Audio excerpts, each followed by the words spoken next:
I'm here? Yes. Okay. Here. You can put your feet here. Okay. Hi, everybody. I didn't know I was going to be up this high with no table.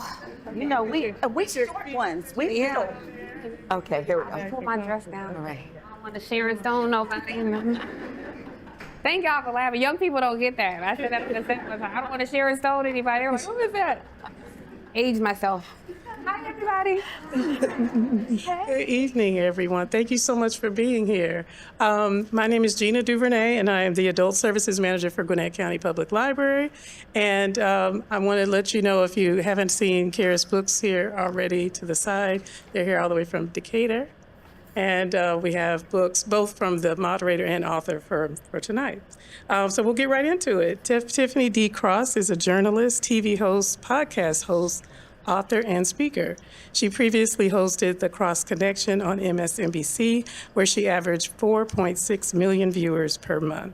Currently, she is the co-host of the NAACP Image Award-winning podcast, Native Land Pod, and host of Across Generations. She is a graduate of Clark Atlanta University, who splits her time between Washington, D.C. and New York City. Let's give her another round of applause. I like applauses, so.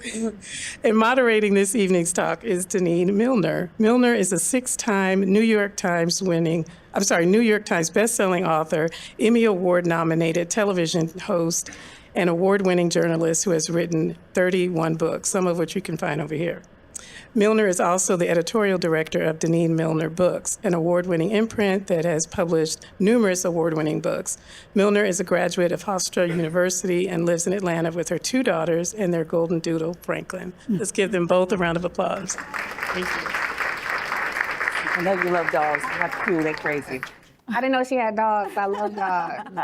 And a six-time New York Times bestseller. Teach me thy ways, please. Ma'am, on your way, on your way. I am so deeply honored to be here with you. You are such an incredible woman. Thank you. I have followed your career. I've adored everything that you've done. I love your voice. You are amazing. Thank you for coming to Duluth. Thank you. Thank you. Absolutely. Thank you. Thank you all for being here. So first, let me tell you, you can see, I gave Tiffany my book to show her all of the bookmarks and the writing I did in this book. This book is phenomenal. Don't just buy one for yourself. I'm getting two for each of my daughters. It is something that we all should have on our bookshelves. If you are anything like me and you adore good writing, you adore someone who is saying something intelligent, who is being candid, and this girl got candid, y'all. She told us some business that I wasn't expecting to see. I'm still surprised. Then this book is absolutely for you. We're gonna open it with Tiffany reading from her piece, and then I'm gonna grill her on all of the things that she wanted to relay in this book. So Thank you. Thank you. Dear Black women, for so long we remained as joyful as we were hopeful. We are now as angry as we are tired. It's as the great philosopher Maya Angelou evangelizes. There is no greater agony than bearing an untold story. This book, my sisters, is scripture for the faithful and testimony for the weary. For I too know why the caged bird sings. In Love Me, I offer you my gonzo account of what the souls of Black women folk endure today. These experiences are ours to share. I am a stand-in, a variable. For you too know what it's like to breathe through the aperture of your heart. It's the commonplace of our culture, the pain of our pilgrimage, our brutal baptism in the fire, and the joy we collect in spite of it all. This book is not a call to action. It is a call to arms, a compass that I hope offers you valor on the voyage. So when the embers of the fire find you, may they not scorch your skin, but light your way through the darkness. I share my own walk through the darkness of heartbreak to reflect the many ways Black women's hearts can be broken. At the confluence of loneliness, sadness, and defeat, as you walk life's path, you too may meet the dark trifecta. In these times, I want you to look to your left and your right. There you will find me among the others. The women who walk through fire to breathe life into us. The women in waiting, closely watching our every step. The women who are us, the future versions of ourselves beckoning us to a bright and righteous path. May this testament offer some guidance, as wiser women once guided me. I am no guru. I cannot reveal to you the secret of life or gift you the keys to happiness. But what I can do is disrupt the dogma that we don't deserve. I disrobe before you and show my scars, my hurt, my pain, to assure you that you do not walk alone. Weep with me, but forward we march. Together we acquire wisdom from peaks and valleys. Judge me if you must, but as you turn the page, may you chain our souls in sisterhood and find some solace in this psalm. The person who I'd been for much of my life was veiled in insecurities.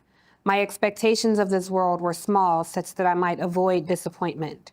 I never envisioned the life I'd eventually live, tacked with major media platforms, private drivers, access to some of the most exclusive rooms, and some of the most fascinating people in the world, including you, the Black women in whom I'd seen myself and sensed the same purpose, gratification, and sense of accomplishment, and also the same fear, hurt, and abandon.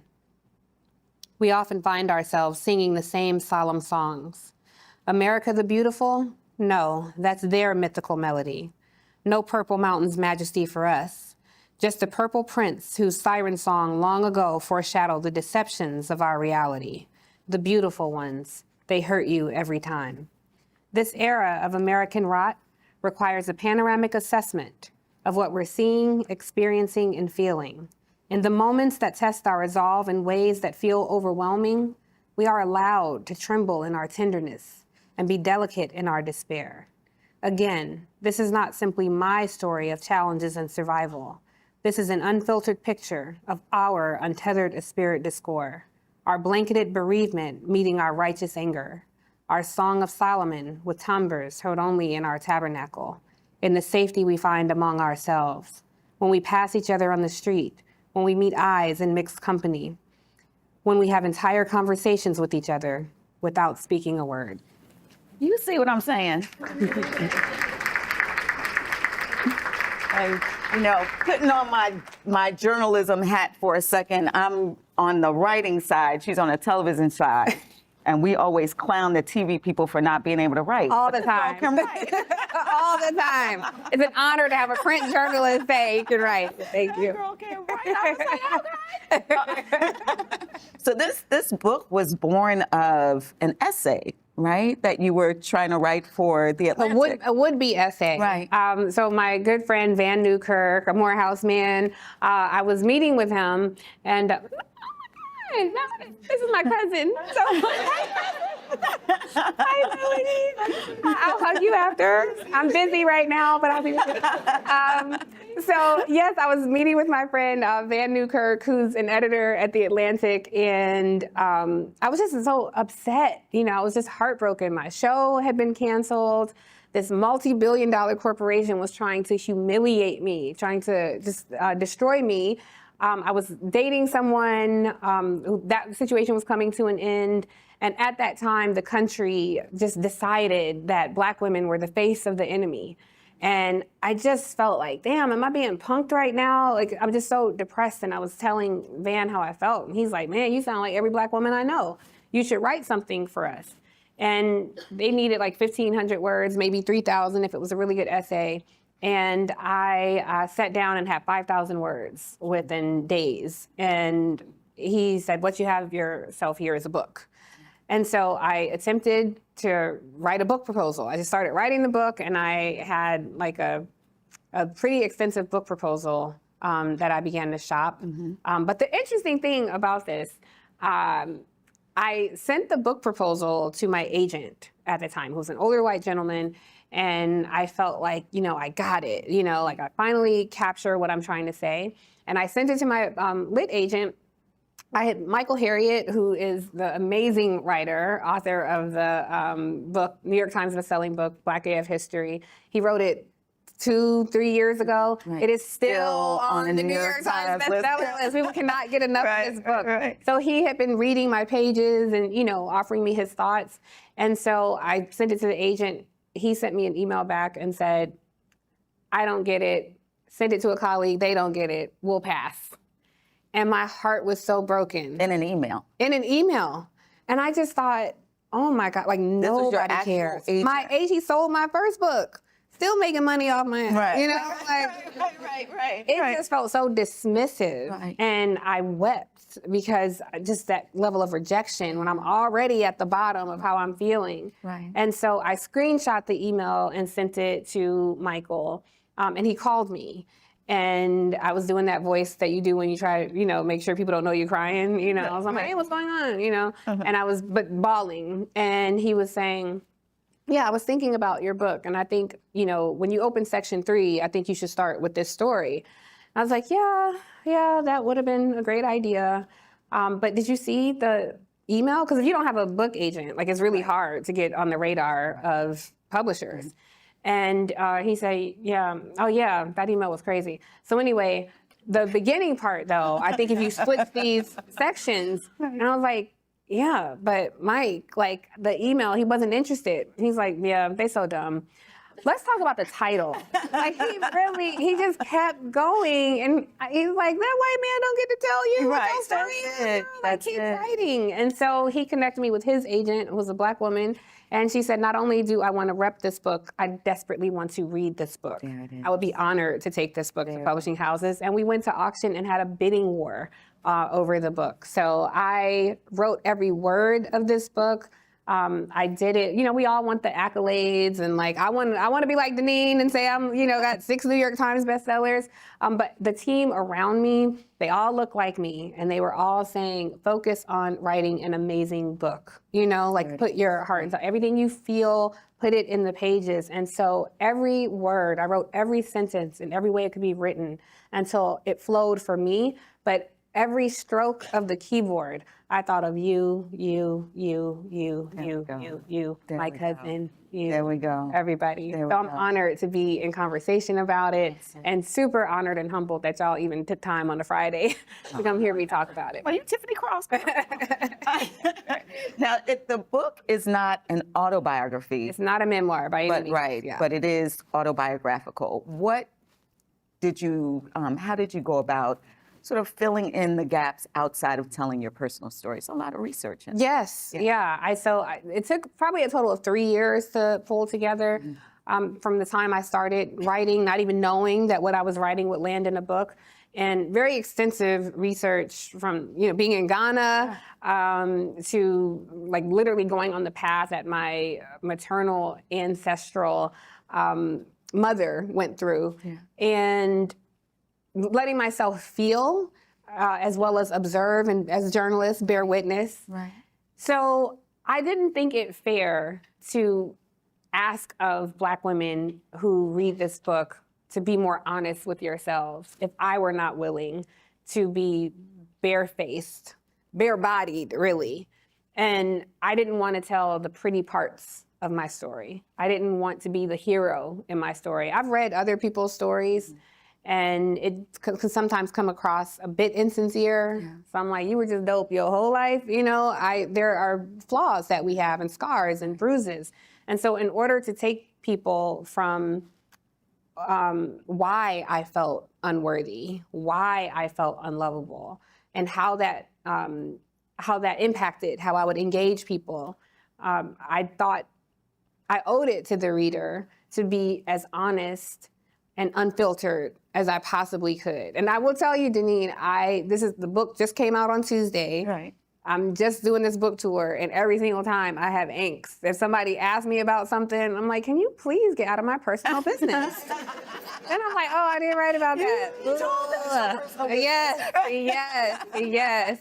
So, but you know, it's part of it. It's part of it. The discomfort is part of it. Right. Writing it didn't feel uncomfortable at all. Writing it felt very cathartic. And I thought, when you write a book, you're writing to someone. I would picture your faces. I would picture women I passed on the street. I tell a story in the book. I was on a plane once, and this older woman, this was right after COVID, and this older woman got on the plane. And, you know, there's people, you want to boil people before you sit next to them because it's COVID, and I'm like, don't touch me. And she got on a plane and stopped. She was probably like 70, and she looked, or she could have been, she could have been 40 or 80. Like, we ain't differently, but she looked good. But it's just, I thought she was older. And she grabbed my face and lifted my face up and went like this, looking at me. And she said, "Oh, it is you," and just kept walking. But it was such a beautiful moment to me because this woman knew my face was hers to touch. She knew I belonged to her, and she belonged to me.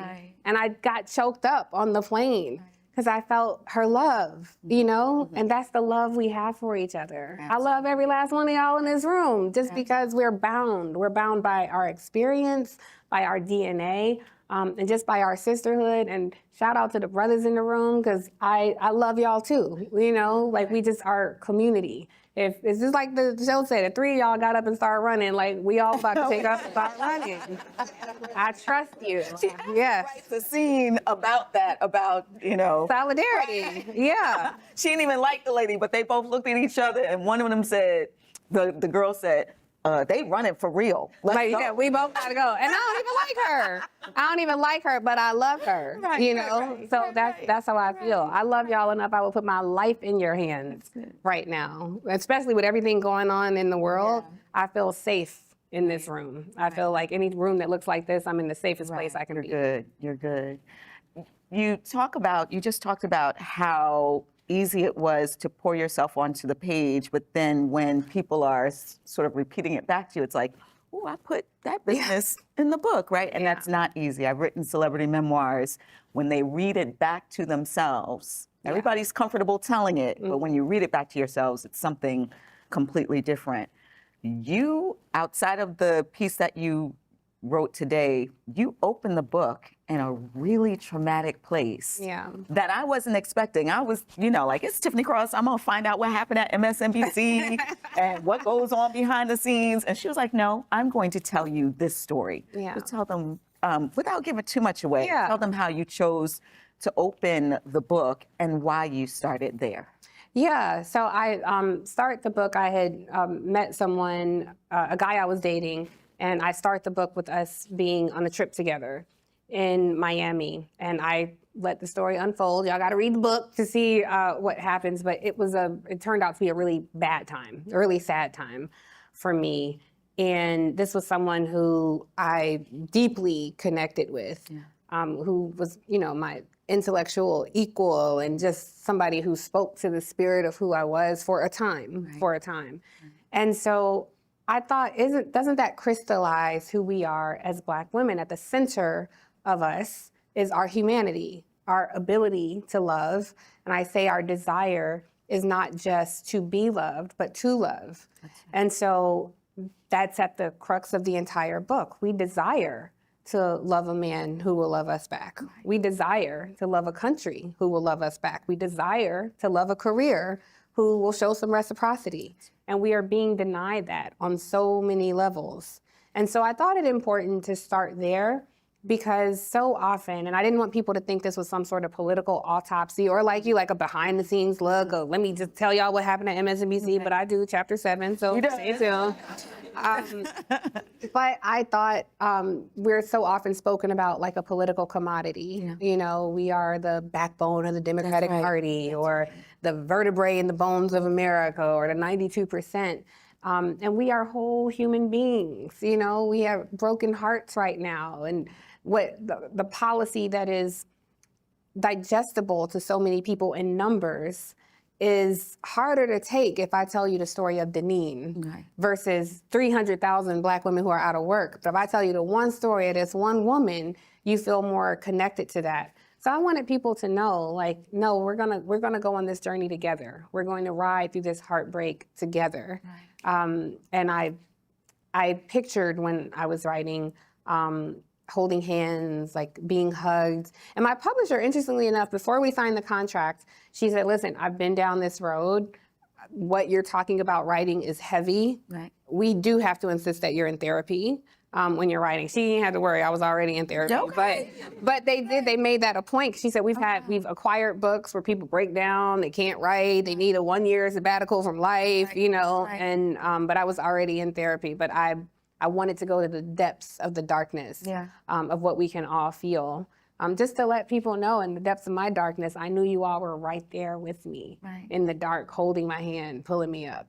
Well, something that really resonated with me was your talking about how difficult it is to outrun, and you called the metaphor for it was the repo man.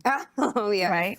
Yes. And the repo man trying to outrun that person or that entity while you're at the top of your game, that you can never get comfortable. And that's what made me bawl. Yeah. Like, because I was reading it and I felt it put me right back to when I was at the Daily News, at the top of my game, writing, a political reporter, writing books at the same time, doing entertainment for fun, for vibe and essence, and still being called into the office and told that I wasn't good enough. Yeah. Right?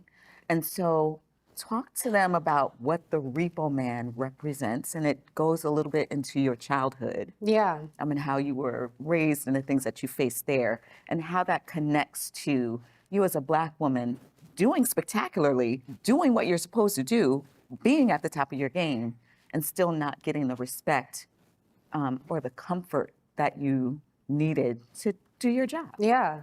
And, you know, we navigate this in newsrooms, but I know y'all navigate this in your office space, in the cubicle next to you, in doctor's offices, and law firms. It's no different. Right. We're all confronting the same thing. And so for me, I had to, on this journey of meeting myself, connecting with myself, I had to probe, where did this feeling of unworthiness come from? And so often, unintentionally, it may begin in our homes, it may begin in the way that we were raised, it begins in the way that society presents everything to us.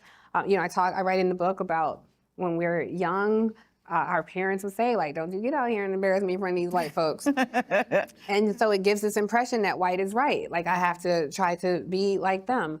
Even, you know, in code switching, you know, my mother would be like, you better sit your ass down and answer the phone. Hello, you know, like, because you had to present a certain way. And so that let me know, oh, the way I am, my natural Black scent that I love, there's something wrong with that. There's something wrong with the way I speak. I have to assimilate. All of my toys, you know, Barbie was lucky enough, she didn't have to get that creamy crack on her scalp, you know, every 3 months. Like, something's wrong with my hair, you know, I have to change everything about myself. And so then when you get into the world, you have to unlearn that behavior of, like, I don't want to shrink for them. Right. You have to learn how to speak and take up space and navigate the precarious nature of whiteness, you know, that permeates everywhere. And so there was so many parts of my childhood. These are just the things that are applicable to everyone. But I go deeper into some darker parts of my childhood. I write about mothers and daughters, Black mothers and daughters. I write about the relationship I have with my mother.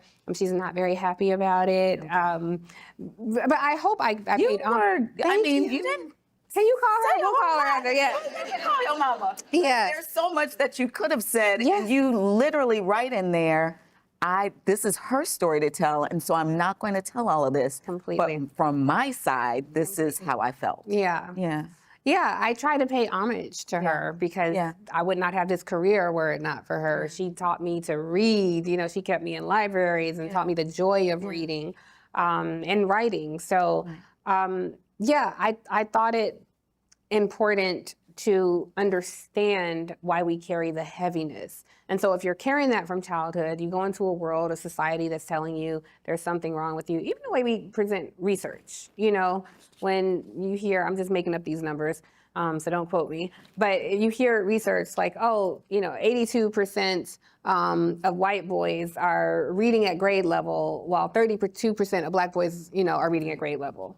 Even that presentation presents, oh, white is what you should aspire to be. Instead of probing the way school systems are funded, instead of probing like, well, if 32% of these Black boys in this area read at grade level, let's understand why the 78% don't. And I can't do math because I think it's 68%.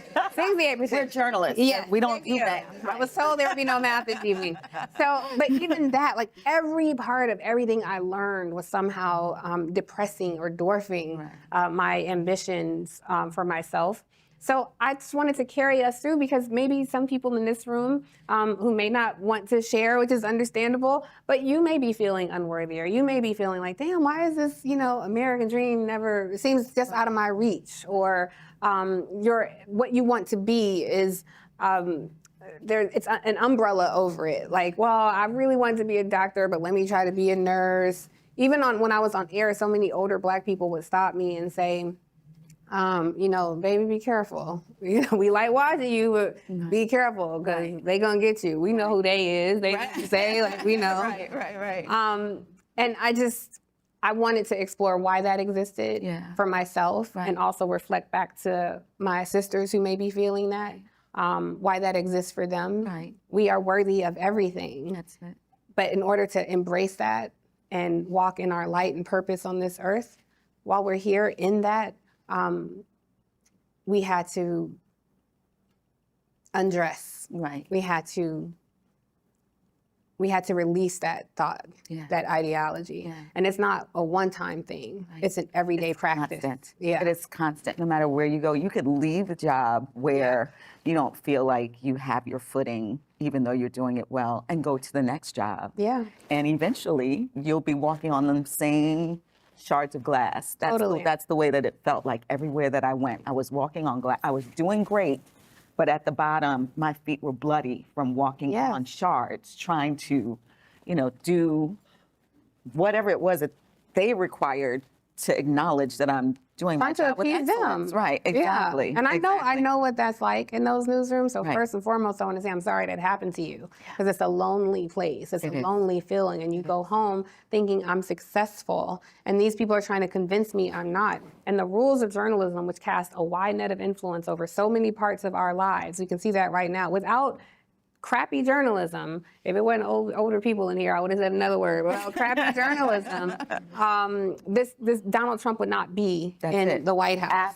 But they centered the comfort of not white people, conservative white people. And so that makes a difference. And so often what we learn about being unbiased is rooted in what's white and male. That's right. And so as Black women, when we bring our perspective to something, we are dismissed. Yet there are so many times in the newsrooms, try to talk about Israel and Palestine.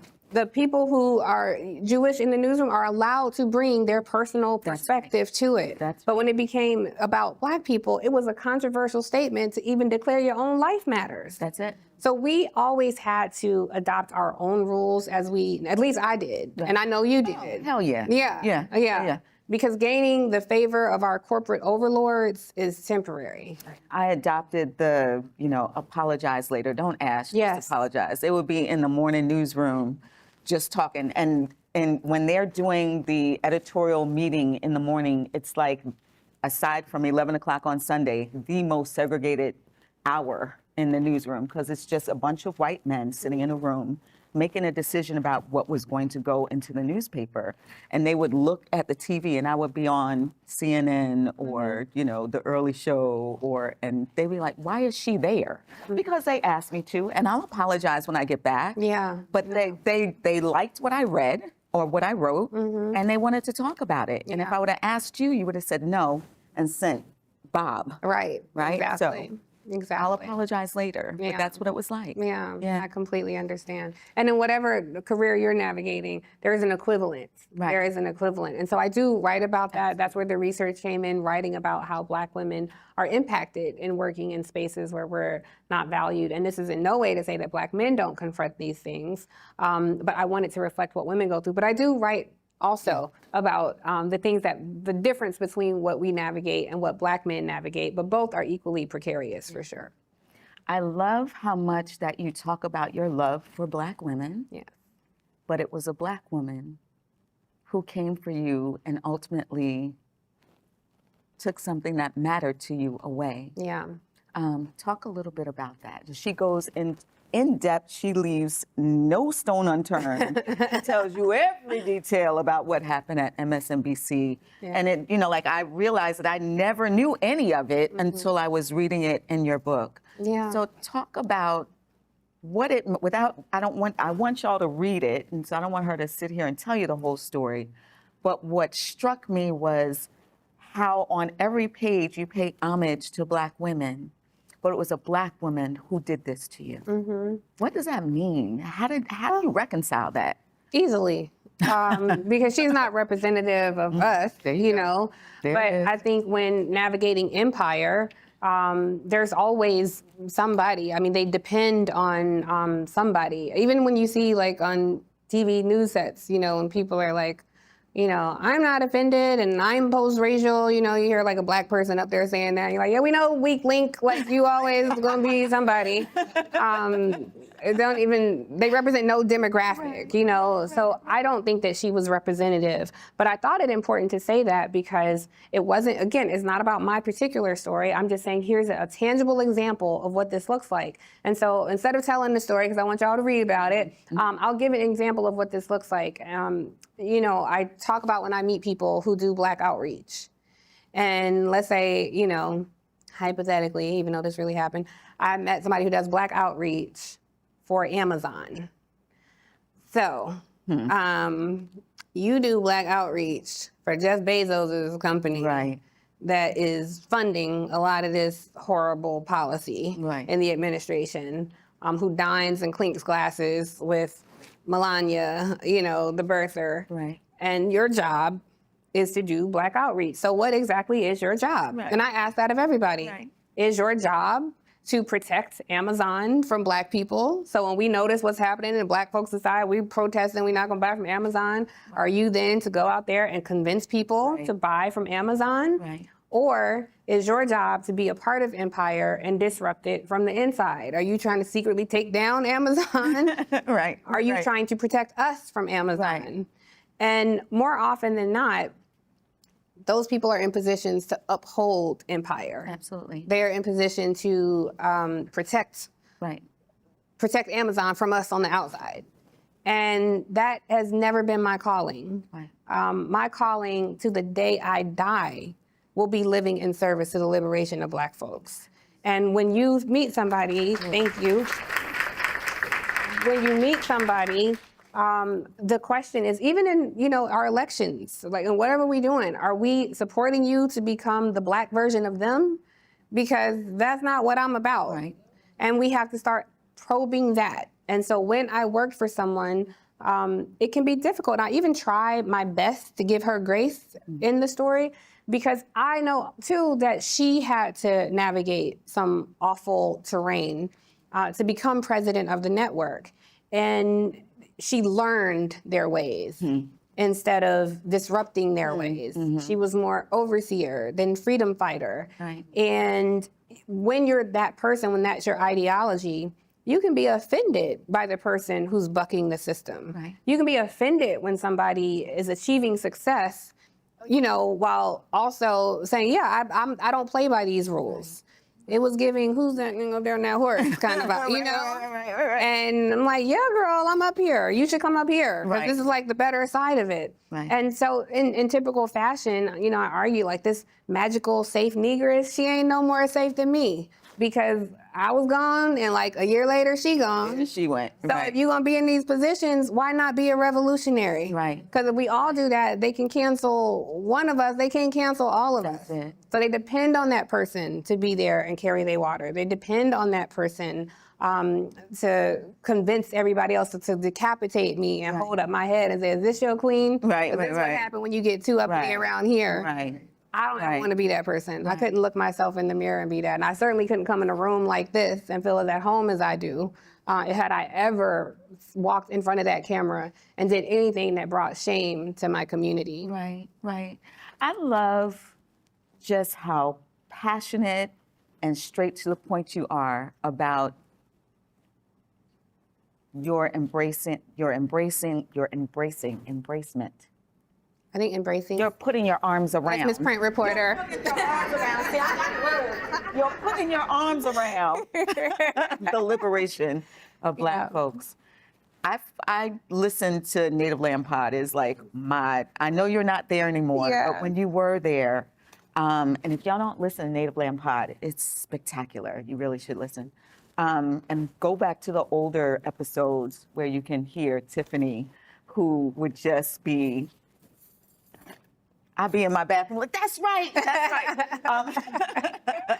But there was one episode, and you talk about this in here, not from the perspective of that episode, but you talk about how upset we were with the loss, with Kamala's loss, and how so many of us were like, you know what? I was a part of that 92%. I'm tapping out now. I'm going to go lay down somewhere and get my rest. I'm going to get my nap ministry in, and I'm not going to be bothered with this anymore. I need to take a break. And when you were on Native Land Pod, you and Angela Rye you kind of vacillated between this ain't the time to rest and, oh my God, I don't know what to do. And you had one moment where you were super emotional, where you were just like, I don't know where to go with this. How have you figured it out yet? Like what to do in this moment where we are Black women and we are under attack? 600,000 Black women losing their jobs in a matter of a year and a half. You know, like Kamala, we thought that we had something coming to us and it was not given to us. And we are just constantly trying to figure out, get our footing and figure out where we stand in this thing. How do we sort of keep our head above water? Where do you stand now compared to where you were when we were all, going through that? Yeah. So and I try to make this point in the book, it wasn't that Black women were like out here getting mani-pedis every day. Right. We were talking to each other. And we had just taken a break from the group project of trying to save America and focused instead on trying to save ourselves. Because after that, I mean, we had done the Herculean task of turning people out to the polls, door knocking, canvassing. Angela, for her birthday, she said, the only thing I want to do is door knock. Like, I want to go to a battleground and door knock. So we came here in Georgia and spent her birthday knocking on doors, talking to people in community, not even asking for a vote, but just like, what do you care about? Who are you and what do you care about? And trying to explain and break down policy. So we were moving in strategic silence, for sure. Now, at this point, this is just truthfully how I feel. It feels like I'm in the eye of the storm. And I'm watching all this destruction around us. And where do you begin? I don't think there's anything that we can do to stop what's happening. Right. So what I've chosen to do instead, not even chosen, it's just what's happening, is to brace for this long night that we are in for. And people will frequently say this is like civil rights revisited. I think this is more post-Reconstruction revisited. Okay. I think, with the Calais decision, the SCOTUS decision that dropped last week, it was not just, I think it's so easy for people to conflate like, oh, voting rights, and your eyes kind of glaze over. I don't look at it like that. This is the death of our citizenship in this country. Right. And it's hard for us to fathom that. And I know, Black folks, like, we've been through it before, it's happened before. It ain't never happened to me before. Right. So for me to bear witness to this morning, I found myself choked up because I just couldn't believe the onslaught. Like, it feels good to be ignorant. It feels good to not know what's happening. What is that like? What is that like? Because, like, seriously, my dad lives in Danville, Virginia. He's in a little rural town, and nobody he knows, he's 91. My dad is of a generation of Black folks who could not vote, right? Until he was in his 30s. Yeah. He couldn't vote. And he's in a town with a bunch of Black folks who are just like, I'm not doing that. Yeah. What is that? We all have our responsibility as citizens of this country to participate and be aware. But I also would lay some of this at the failure of journalism also. Because even just today, they were talking about the job market looks so great. All these jobs every time I see it pop up on my New York Times, I'm like, it's lies. So offensive. It is so offensive because when you disaggregate that data, this job market don't look great for Black folks at all. Black male unemployment is higher than it was a year ago. And Black women, we've talked about ad nauseum with how many people are out of work. And so yet again, they center the white experience and conservative white comfort. This is a challenging time. So when you look at what we're going through economically, what we're going through socially, what we're going through when it comes to civic engagements and social and civil rights, I don't even think people can fathom. The EEOC, that's gone. Right, right. You know, right. you can legally discriminate. Right, right. And white folks can claim that they're If being you're a white discriminated man against. in this country, Right. there is a direct line to the government. Exactly. This is a whole ass commercial they put out. That's it. If you are a white man who feel like you've been discriminated against, call the DOJ. We may have something got for you. Right. All civil rights cases at the Department of Education have either stalled or come to a complete halt. They are dismantling government as we speak. So we think about the resistance and the uprising of Black Lives Matter. What do you think these cops out here are thinking right now? Like they could rat-a-tat-tat anytime they feel like it with immunity. Right. And if they were okay with cops shooting a white mom in the face and a white nurse in the back, what do you think that means for us, our community, our children, our sons, and our daughters? So it's a little challenging to see people popping bottles at brunch and taking selfies on the gram and being completely disengaged from it. And young people, I was just having this conversation, I'm in a little bit of a bubble because my friends are all very aware people and their children are very active. But I have to say, if I have a kid out here that's 20-something right now, ain't doing nothing, I have failed as a parent because I need you to understand your life right now is in danger. You are who we are depending on. I'm out here doing something every day, what I can. But I'm also a little older, you know? Like I don't have 18 hours a day. At a certain point, my body, around 9:30 tonight, my body's gonna be just I'm ready to go to bed. yes. I'm like, I don't know if I'm peri or I'm all the way menopause. It's like something is taking over. I'm just tired. And so we're depending on young people to do that. And I think with all these things screaming for their attention and all these things competing for their attention, and we're asking you to care about everything, and young people sometimes can just care about nothing. So I get it. It feels good to be ignorant. I'm afraid of what's going to have to happen before they say, oh, okay. That's it. Like, I don't want to see you become a hashtag before you care. Right. I don't want, and for people who are like every now and then posting the black square, hashtag activism has its role, but that ain't really moving the needle. So even if it's nothing, like I said, but right now what I'm concerned about is building shelter for us, for ourselves. And what that looks like, I mean, from a granular level, what does it look like? Because it's not just domestic policy that we have to worry about. We are treating allies like enemies and enemies like allies. We are shifting a global scale. So what does it look like when they knock us off our grid? And these cell phones don't work? Do you know how to get to your kids? Do y'all have a meeting spot? Do you know where you're gonna be? What does it look like when they take away our lives and livelihoods? Do we know how to garden? Do we know how to grow some food? Do we know how to build something? I'm literally just becoming a survivalist. Because that is how we survive. But in addition to those things, I'm also, this is why I chose to write about this, just trying to channel our love. Our love is the thing that saved us. That is how we survived this 400-year nightmare. So if we are eroding in our community, that's when I start to worry. But if I know I can walk in this room and I say something is going down, we all trapped here, you know, we can't leave Duluth. I need to stay with somebody tonight. I feel safe staying at anybody's house here. Like I know, you know, I already know it's gonna be some washcloths. Some good food. Yes. Yes. I know people wash their hands. Like I already know. I feel safe. So that's literally all I can do. I'm not an organizer. I'm a journalist. You know, that's all I can think to do. Create, build, and create shelter.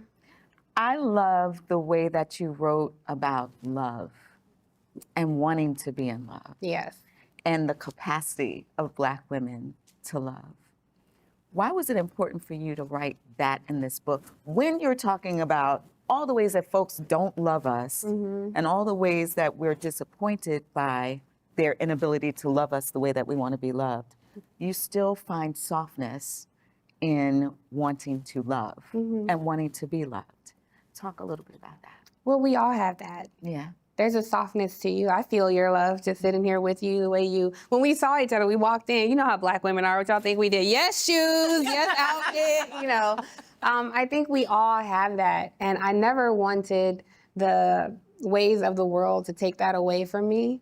And when I felt it starting to slip away from me, I had to grab hold of myself because that is the thing, you know. I have to hold and nurture and protect that thing to give it to myself. And seeing some of the toxic conversations out there that populate my feed and the disconnect in our community, I don't believe that that represents who we are. I think of that like toxic, those incels, that black manosphere that's, you know, on Instagram, philosophizing with some nothingness, you know. Right. That doesn't represent the black men I know, the black men in my life. And but even those men are hurt and carrying some pain. But I wanted to make it clear to black men that it's our highest honor to love them. It's the purest thing we have to offer.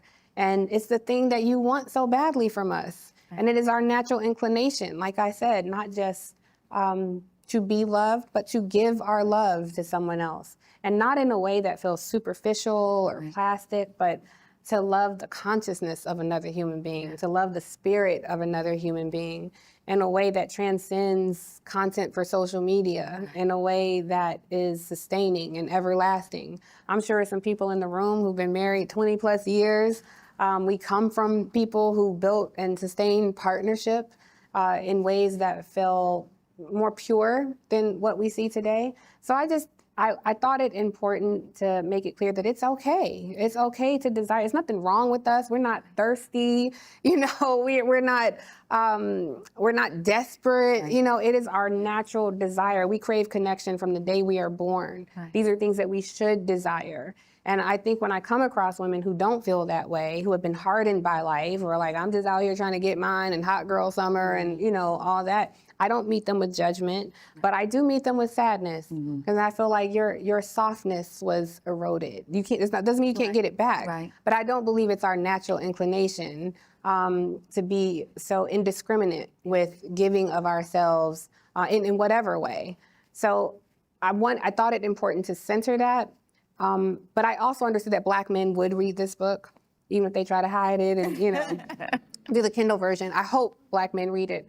I wanted them to know when we take our most delicate parts of ourselves, our hearts and extend it, that it's a responsibility. It's a weight to carry.